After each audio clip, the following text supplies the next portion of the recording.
Сәлем достар, бүгінгі тақырып әлемдегі ең бай 7 ел.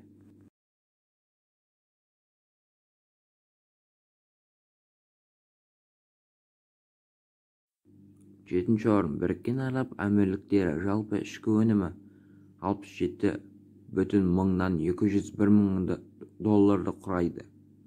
Алтыншы орын Норвегия, жалпы ішкі өнімі 67,619 мың долларды құрайды. Бесінші орын Кувейт, жалпы ішкі өнімі 71,600 мың долларды құрайды екен. Төртінші орын Бруней, жалпы ішкі өнімі 80,335 мың долларды құрайды.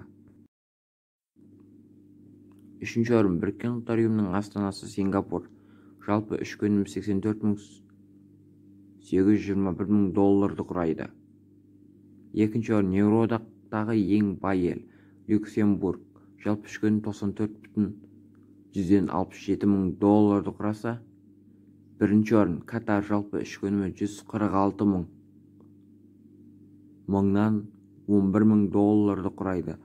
Басқа елдерді білмеймін, алайда мен өзім простой араб емеспін, простой қазақ болғандықтан менің жүрегім әрқашан қазақ деп соғады. Сол үшін мен үшін ең мықты ел бұл Қазақстан.